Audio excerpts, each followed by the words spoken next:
Menkominfo sekaligus Sekjen Partai Nasdem nonaktif, Joni Plate akhirnya ditetapkan sebagai tersangka korupsi proyek Menara BTS 4G dan infrastruktur pendukung bakti Kominfo. Usai pemeriksaan, Plate pun langsung ditahan di Rutan Salemba Cabang Kejaksaan Agung.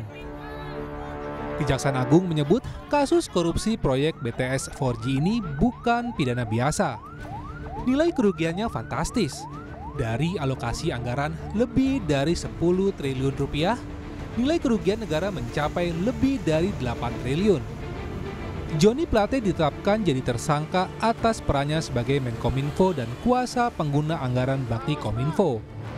Yang bersangkutan diduga terlibat di dalam peristiwa tindak pidana korupsi proyek pembangunan infrastruktur BTS 4G paket 1, 2, 3, 4, dan 5. Tentunya selaku pengguna anggaran dan selaku menteri. Dana yang digulirkan proyek senilai 10 triliun sekian, kerugian negaranya 8 triliun sekian. Nah, ini mungkin harus kita cermati bersama bahwa ini bukan peristiwa pidana biasa. Ketua Umum Partai Nasdem langsung bereaksi. Ia mengatakan menghormati proses hukum terhadap Joni Plate. Ia juga meyakini apa yang menimpa Sekjen Partai Nasdem bukan intervensi politik. Perihal nasib Menteri Nasdem di kabinet usai Joni Plate jadi tersangka, Surya bilang itu hak prerogatif Presiden. Dari proses hukum ini harus kita hormati. Kami tetap menghormati ini. Tetapi sukar untuk mengusik apa yang terjadi di dalam perasaan emosi diri saya. Semoga saja godaan-godaan yang menyatakan pada saya ini tidak terlepas daripada intervensi politik.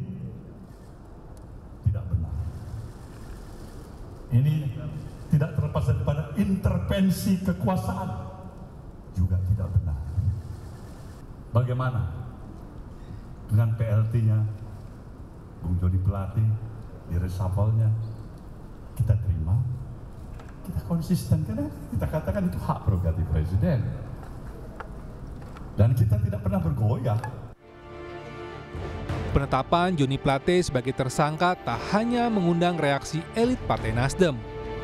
Hanya berjarak jam, bakal calon presiden yang diusung Nasdem, Anies Baswedan, datang mendadak ke Nasdem Tower menemui Surya Paloh. Tim Liputan, Kompas TV.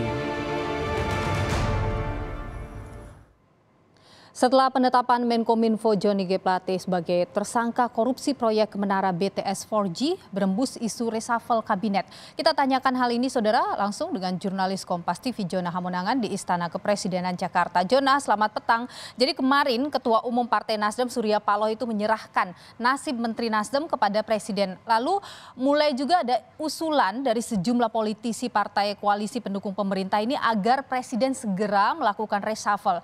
Adakah atau sudahkah Anda mendapat informasi misalnya terkonfirmasi akan ada reshuffle dalam di kabinet dalam waktu yang dekat ini, dan termasuk juga nasib dari atau siapa yang gitu yang akan menjadi pengganti Joni Plate ini?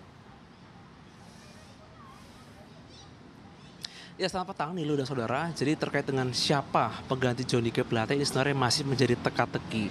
Seperti ketahui bahwa reshuffle sendiri memang menjadi hak prerogatif Presiden, tapi memang tidak salah kalau kita menerka siapa yang akan menggantikan. Kalau kita menghitung mundur, khususnya dalam kurun waktu seminggu ini, di mana sebelumnya ada Ketua Umum Perindo yang sempat dipanggil Presiden Joko Widodo dan sempat berembus akan menggantikan Menkominfo, sebenarnya ini juga masih sumir apakah beliau akan mengganti atau tidak. Jadi memang untuk siapa penggantinya, apakah berasal dari Nasdem ataupun dari orang partai ataupun dari non partai, ini sebenarnya masih menjadi rahasia atau internal dari Presiden. Nah, kalau kita melihat lagi apa yang menjadi dinamika politik saat ini, banyak sekali yang mungkin mengaitkan terkait dengan isu dari reshuffle ini juga mengenai dari posisi Nasdem yang ada di koalisi yang tampaknya semakin berkurang atau mungkin tidak terlalu dekat dengan istana. Apakah nanti reshuffle ini akan dikaitkan atau disangkutkan dengan adanya semua menteri ada di Nasdem, atau mungkin ini hanya terkait dengan jabatan dari Johnny G. Plate sendiri. Seperti kita tahu bahwa di kabinet saat ini ada 3 menteri yang berasal dari Nasdem, ada Menkominfo, ada Menteri Pertanian, dan Menteri LHK. Dan terkait dengan menteri tersebut, memang dari 3 jabatan menteri ini seluruhnya adalah kader atau loyalis dari Nasdem. Apakah nanti ketika reshuffle 3-tiganya akan kena, ataupun hanya jabatan dari Menkominfo saja yang akan digantikan? Mengenai pengganti, kami sudah menghubungi dari istana dan tidak ada jawaban, dan mereka mengatakan bahwa ini adalah hak prerogatif presiden. Jadi memang tidak ada seperti kisi-kisi atau mungkin dari sumber yang bisa dipercaya terkait dengan pengganti.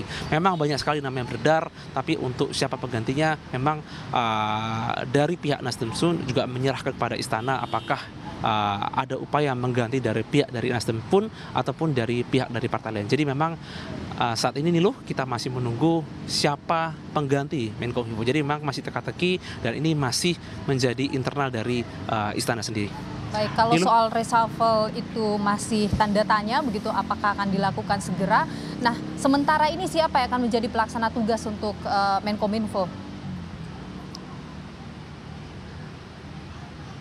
Ya nih loh, untuk PLET diserahkan kepada ad interim, jadi memang tidak disebutkan siapa nama dari ad interim tersebut. Tapi memang kalau kita dari kesibukan dari presiden, memang mungkin dalam waktu dekat akan disampaikan. Atau mungkin ini menunggu langsung siapa Menkominfo yang baru. Jadi memang tidak usah diserahkan kepada ad interim. Jadi memang untuk mengisi tugas atau mengisi sampai rangkaian selesainya 2024, jadi mungkin akan ada nama yang langsung disebut untuk bisa menggantikan secara resmi khususnya Johnny G. Plate.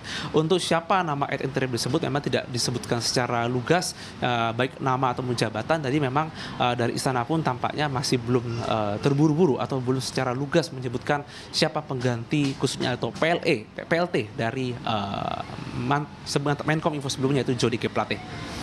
Jona Hamonangan, jurnalis Kompas TV, terima kasih atas informasi Anda.